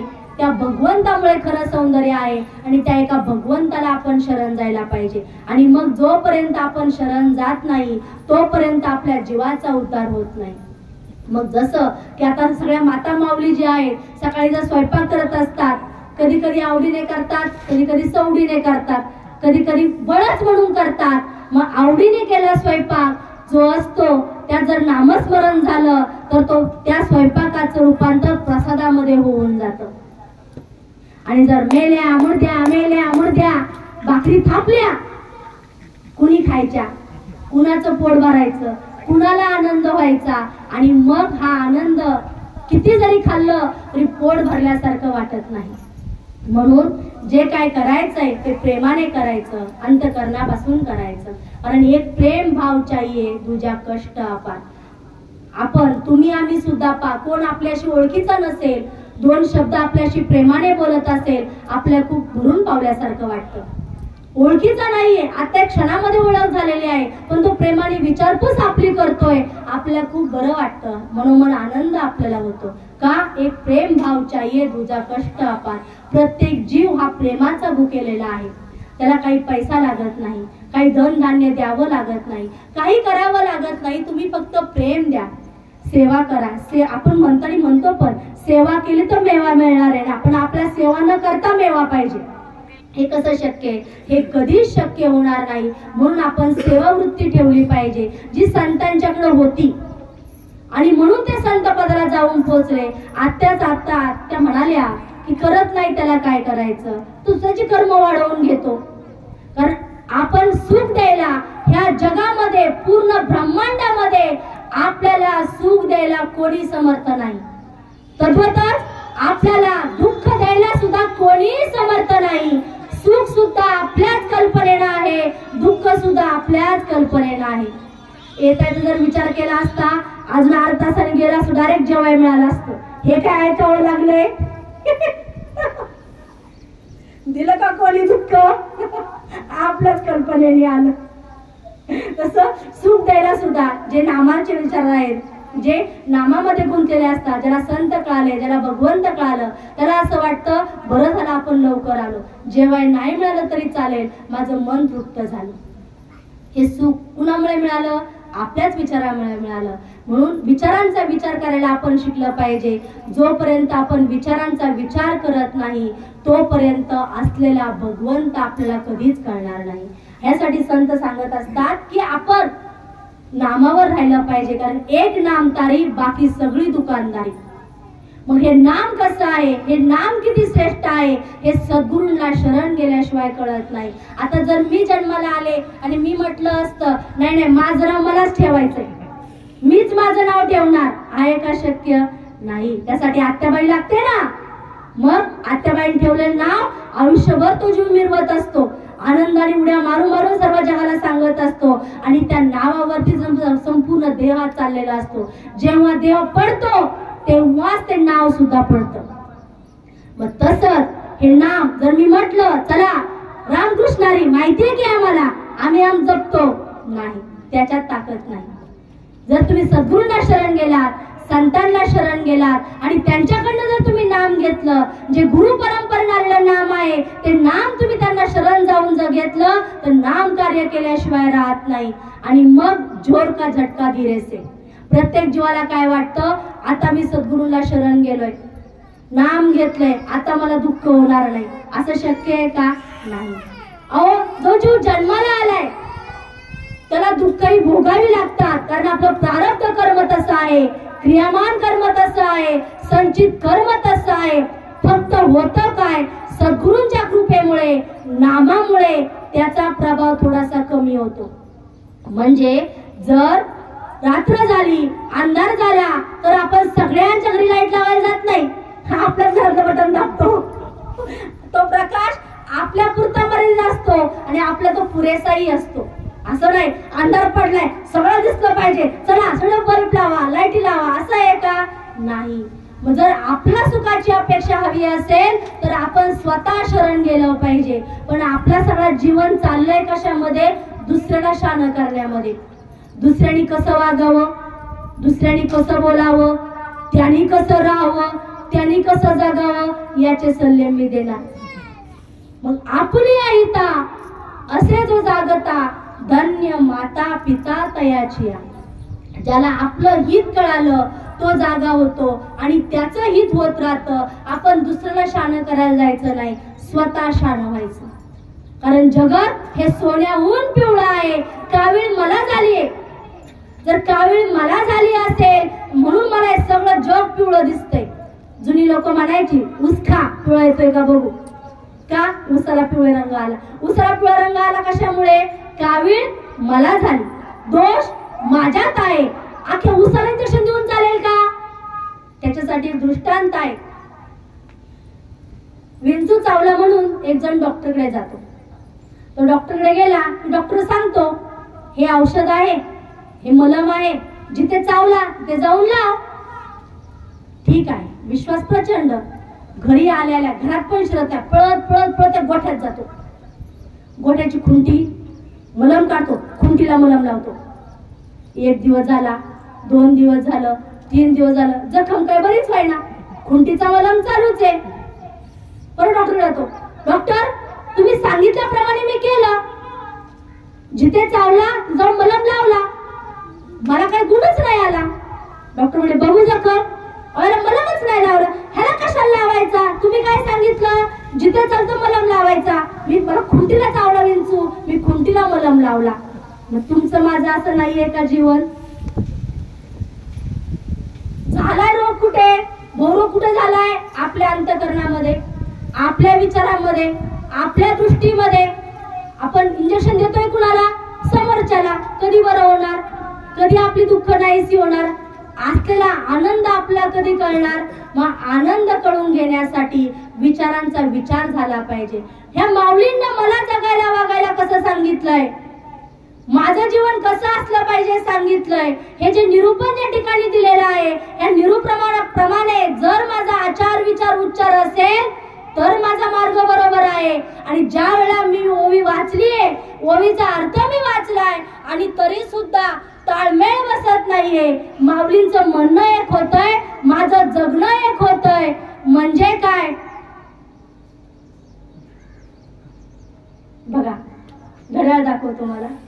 जे प्रत्येकाला कशाचा आहे? आपल्या पोटाचा आहे. सगळे सण कशासाठी? एका पोटासाठी. ज्याचं खाद्य जर त्याला दिलं, म्हणजे मनाचं खाद्य मना, समजा तर आपल्याला हत्ती आणला, हत्ती पुढे मांस टाकलं, हत्ती खाईल का? तो उपाशी राहून देह त्याग करेल, पण हत्ती मांस खाणार नाही. वाघ आणला, बिबट्या आणला, गवत टाकलं, खातील का? देह त्याग करतील पण हात लावणार नाही. का? प्राण्यांना तेवढं कळतं. मग आपण आपल्या मनाला काय खाद्य दिलं पाहिजे? संतांच्या विचारांचं, आचारांचं. ह्या विचारांचा विचार जर केला तर आपल्याला ते खाद्य दिलं तर आपलं मन स्थिर राहणार आहे. तर मन वडाया वडाया उभ्या पिकातल डोर, किती हाकलू हाकलू फिरून येतं पिकावर. हे मन असं आहे, त्या मनाचा स्वभाव असा आहे. संत बहिणाबाई सांगतात त्याचा धावणं हा त्याचा स्वभाव आहे, पण स्थिर करणं फक्त ताकद नामामध्ये आहे. जसं आधीच आपण सांगितलं, पोटात अन्न गेलं, पोटाचं अन्न त्याला जर दिलं तर ते शांत होणार आहे. पण ज्याचं खाद्य आपण त्याला दिलं पाहिजे, बुद्धीचं खाद्य बुद्धीला दिलं पाहिजे. एखादा उच्च विभूषित आहे, चांगला शिकलेला आहे आणि त्याला जर आपण 12 कडे शिकवायला गेलो तो ऐकून घेईल का? ह्याच्याही पुढे जाऊन माझे संत सांगतात, जर आपण दुसऱ्या देशाचे राष्ट्रपती आपल्या देशामध्ये बोलवले आणि मी म्हटलं चला चला चला आपण सगळे जाऊ, आपल्या कोणी जाऊन देईल का? कारण त्यांचं स्वागत करायला आपल्या देशाचे राष्ट्रपतीच गेले पाहिजेत.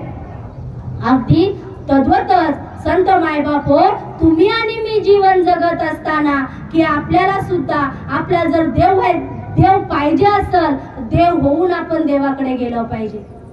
संतांकडे जायचं असेल तर संत होऊन गेलं पाहिजे.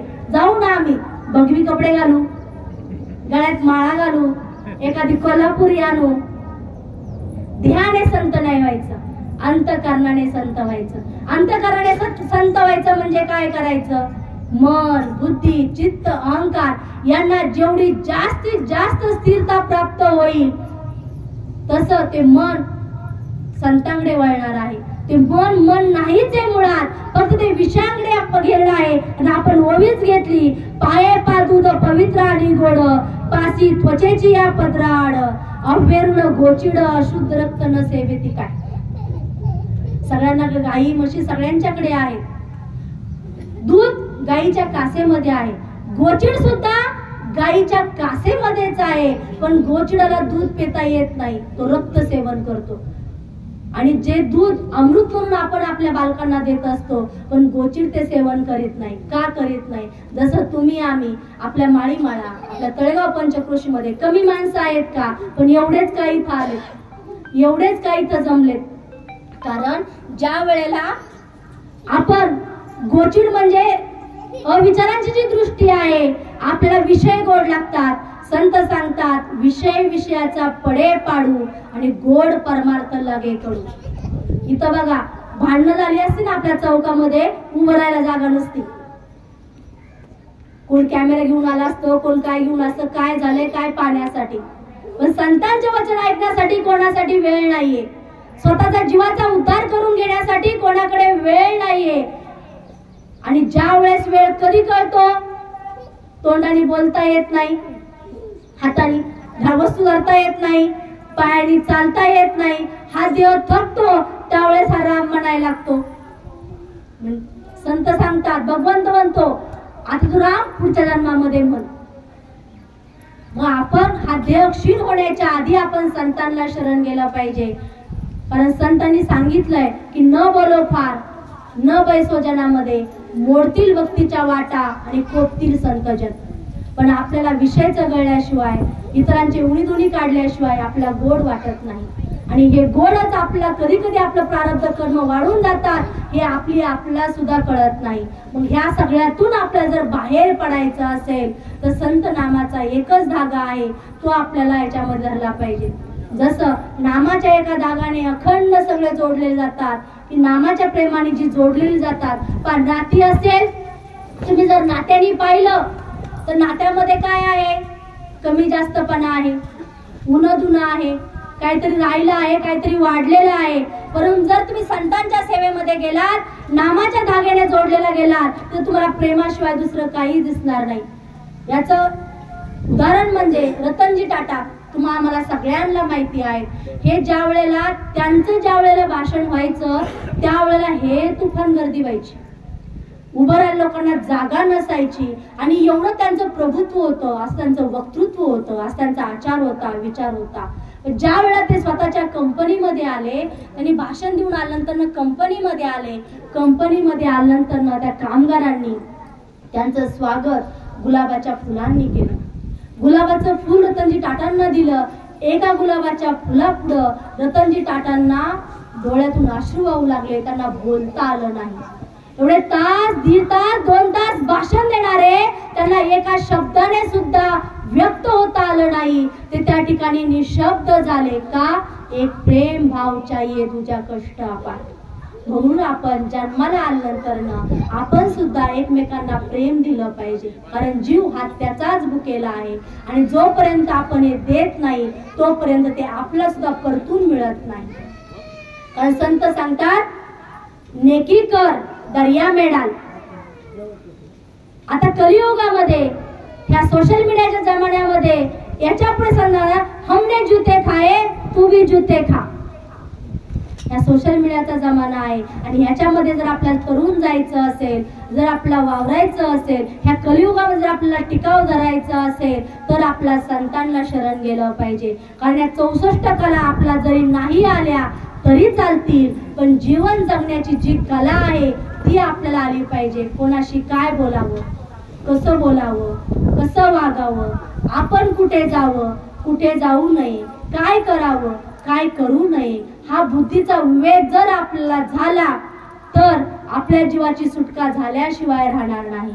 आणि आपल्या सुटका करून घेण्यासाठी आपल्याला संतांना शरण जाणं हाच एकमेव मार्ग आहे. जोपर्यंत आपण शरण जात नाही तोपर्यंत आपल्याला भगवंत कळत नाही.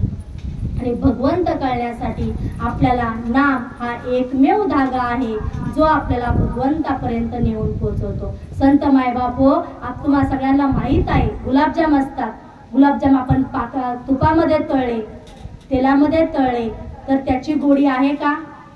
पण जेव्हा तेच गुलाबजाम आपण साखरेच्या पाकामध्ये टाकतो त्या गुलाबजामला गोडी आल्याशिवाय राहत नाही. मग तुम्ही कशातही तळा, कुठल्याही तेलामध्ये तळा, तुपामध्ये तळलं पाहिजे असं काही नाही, परंतु जसे ते पाकामध्ये पडतात तसं त्याला गोडी निर्माण होते. तसं तुमचं माझं जे जीवन आहे ते जोपर्यंत भगवंतमय होत नाही, जोपर्यंत नाममय ते होत नाही तोपर्यंत त्या जीवनाला गोडी येणार नाही. आणि अशा माझ्या माऊलीच्या सोहळ्यासारखे तुम्ही आम्ही या ठिकाणी येणार नाही, जमणार नाही. कारण मरावे परी कीर्ती रूपी उरावे हे जे संतांनी सांगितलेलं आहे. आणि आपण सगळा जन्मच कशासाठी घालवतो? कुणीतरी मला चांगलं म्हणावं, कुणीतरी मला चांगलं म्हणावं. म्हणतं का कोण तुम्हाला चांगलं? तोंडामध्ये वा वा काय छान आहे, फक्त पाठ फिरू द्या, दोन पाय द्या, काय येडं होतं. म्हणजे आपला कुणी चांगलं म्हणत नाही आणि नवे तर कुणी म्हणू पण नाही. आम्ही वेडे झालो वेडी यांच्या गावा गेलो.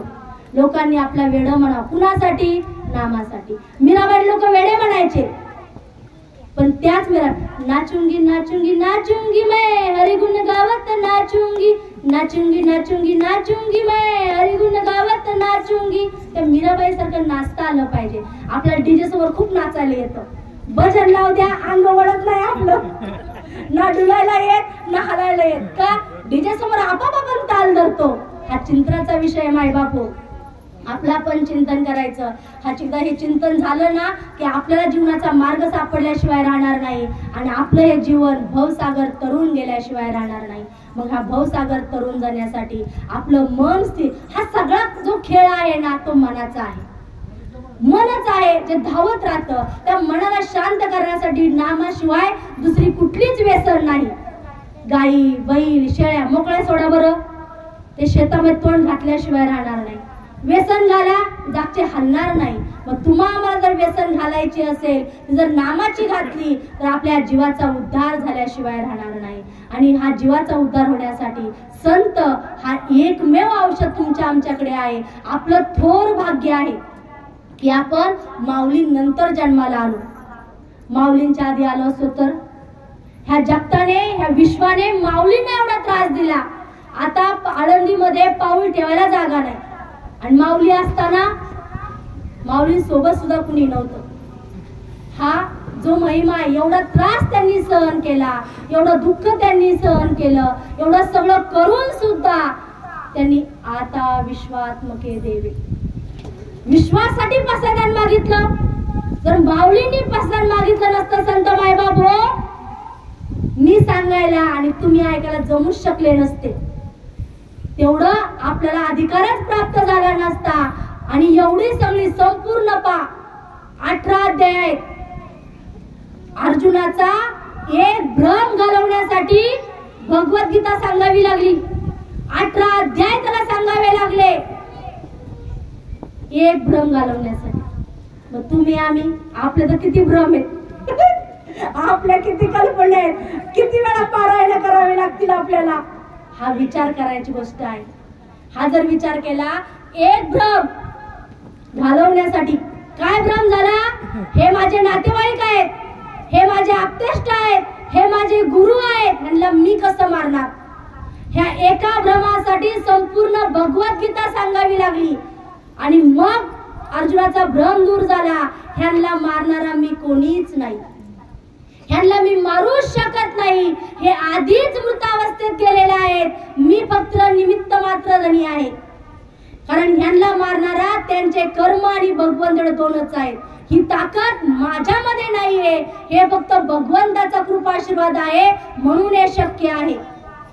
आणि मग जर एका भ्रमासाठी एवढे 18 अध्याय त्यांना ऐकून घेतले, म्हणजे सांगणारा श्रीकृष्ण आहे, आपल्याला अर्जुन होण्याची गरज आहे. अर्जुनाचा ड्रायव्हर स्वतः भगवंत आहे. आपला ड्रायव्हर आपण करणं कानाने ऐकून घेतो. आपला ड्रायव्हर शैल्य शंका, हे होईल का, खरंच असं आहे का, बाई तुला काय जाते सांगायला, तासभर सांगशील जाशील निघून, आम्हाला माहिती आमचं काय बघतो आम्ही, आमच्या घरात काय चाललंय. अहो काही नाही, कुठेही जा, चुली मातीच्याच आहेत. अख्ख्या विश्वात तुम्ही कुठेही जरी गेला ना, घरोघरी मातीच्या चुली. मग आपल्याला जर त्यातून बाहेर पडायचं असेल, प्रवाहाच्या विरुद्ध जायचं असेल, सुखा समाधानाचं आनंदाचं आयुष्य जगायचं असेल, तर आपण संतांना शरण गेलं पाहिजे. ह्या ज्या सगळ्या संतांचा, बहिणाबाईंचा, मुक्ताबाईंचा, जनाबाईंचा, या सगळ्या संत सोयराबाईंचा जीवाचा उद्धार कुणामुळे झाला? एका त्या काळात तर स्त्रीला उमऱ्याच्या बाहेर येण्याची परमिशन सुद्धा नव्हती. मग हा उद्धार कुणामुळे झाला? एका नामामुळे झाला. आपण सगळे विठू माऊलीचा गजर करत आळंद ते पंढरपूर जातो. कुणामुळे जातो? नामामुळे जातो. हा जो नामाचा महिमा आहे तो संत मायबापो सांगण्याचा अट्टास एवढाच आहे की आपण सगळं करतो. सगळ्यांनी सांगितलं ना, अरे ह्या ब्युटी पार्लर फार चांगलंय, इकडच्या पेक्षा हे लय चांगलंय, आपण तिकडे जाऊन बघतो लगेच. कोरोना काळामध्ये कुणी सांगू द्या, लवंगाचा नाही आल्याचा काढा प्या, लगेच आल्याचा काढा. अहो आलं नाही हो, लसणाचा काढा, लगेच लसणाचा काढा. म्हणजे ऐऱ्या गैऱ्यावर आपण एवढा विश्वास ठेवतो आणि माझ्या माऊलीने एवढं सांगितलंय त्याच्यावर आपला विश्वास नाहीये. मग तुम्ही सगळ्यावर संत म्हणतात का सगळं सोडून द्या?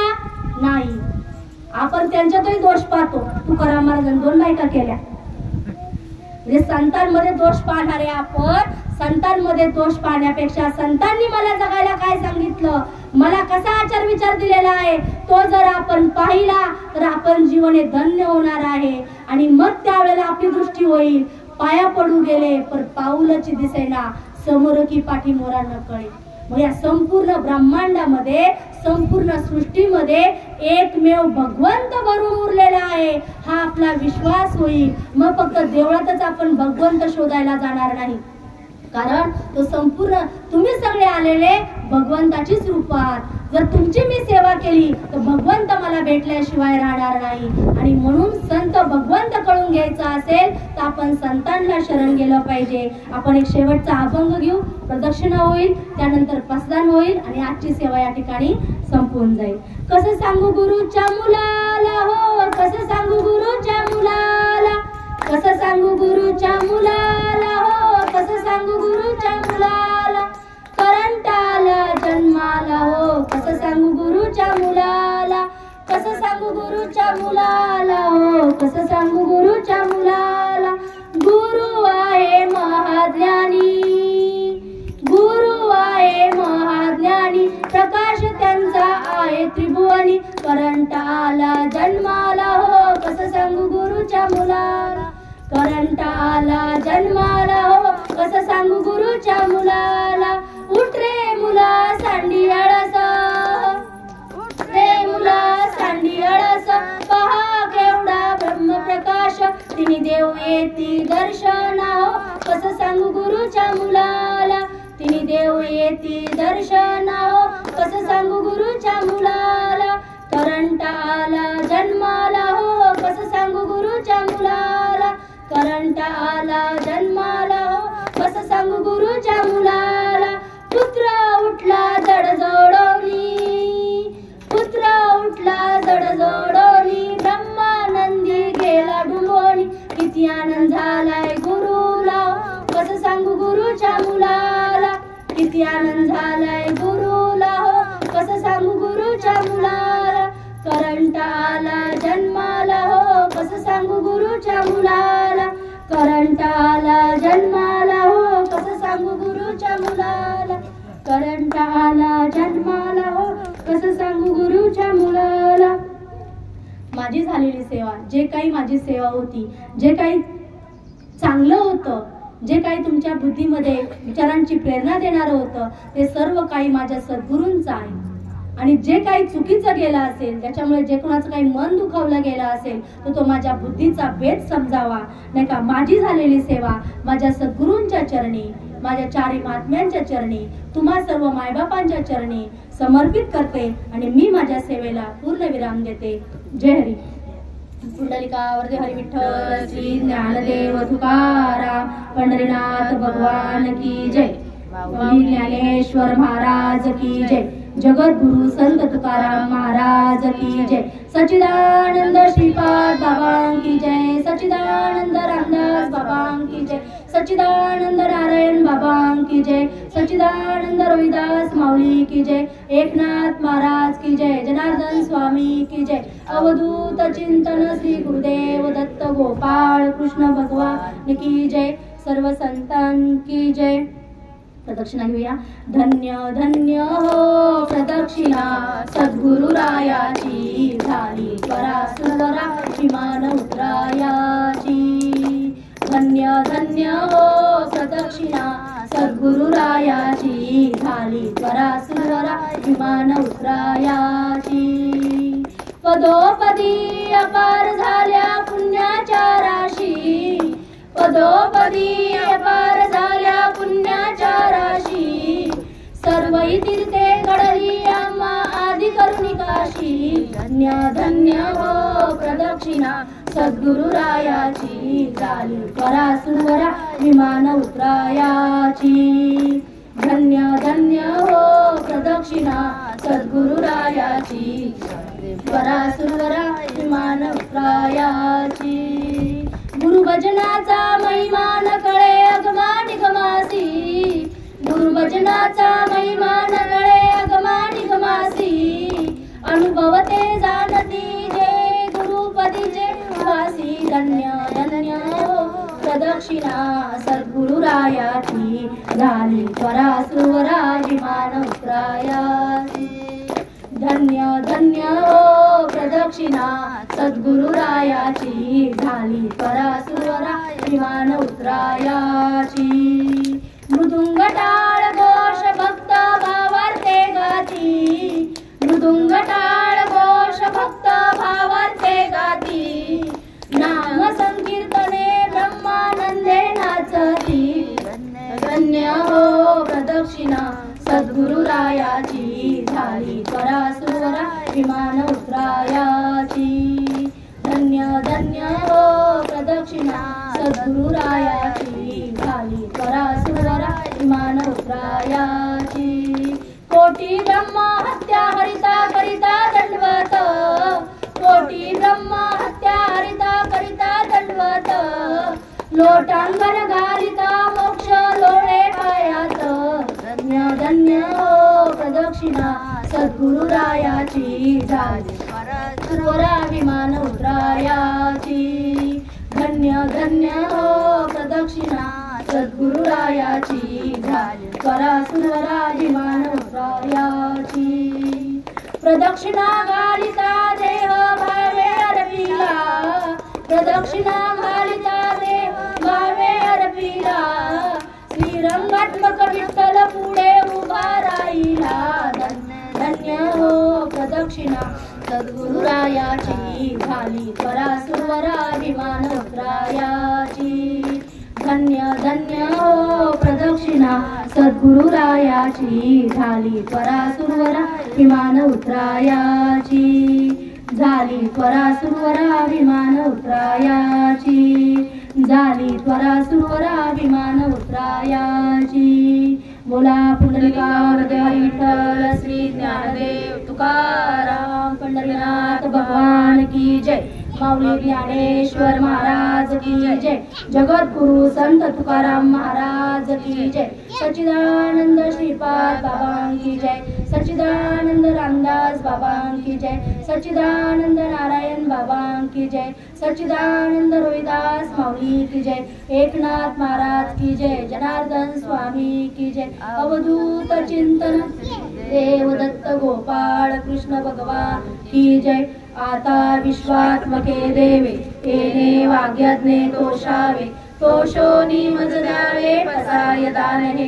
जे कळांची व्यंकटी सांडो तया सत्कर्मी रती वाढो। भूता परस्परे पडो मैत्र जीवांचे। दुरितांचे तिमिर जाओ विश्व स्वधर्म सूर्ये पाओ। जो जे वांछिल तो ते लावो प्राणी जात। वर्ष सकळ मंडळी ईश ईश्वर निष्ठांची मांडली आळी अनवर्त भूमंडळी भेटतया भूता चला कल्पतरूंचे आरव चेतना चिंतामणीचे गाव बोलते जे अर्णव पियुषांचे चंद्रमे जे अलांछन मार्तंड जे तापईन सर्वारी सदा सज्जन सोयरेतु किंबहुना सर्व सुखी पूर्ण होनी तिनी लोकी बजिजो आदि पुरुषी अखंडित आणि ग्रंथोपजीवे विशेषी लोके दृष्टा दृष्ट विजय होवा वेजी एत मने श्री विश्वेश्वराओ आवोईल दान पसाओ येणे वरे ज्ञान देव सुखिया झाला येणे वरे ज्ञान देव सुखिया झाला येणे वरे ज्ञान देव सुखिया झाला हरि ओम शांती शांती शांती सदा सर्वदा योग तुझा घडावा तुझे कारणी देव माझा वडावा उपेक्षू नको गुणवंता अनंता रघुनायका मागणे हेची आता जय जय रघुवीर समर्थ जय हरी सर्वांना जय हरी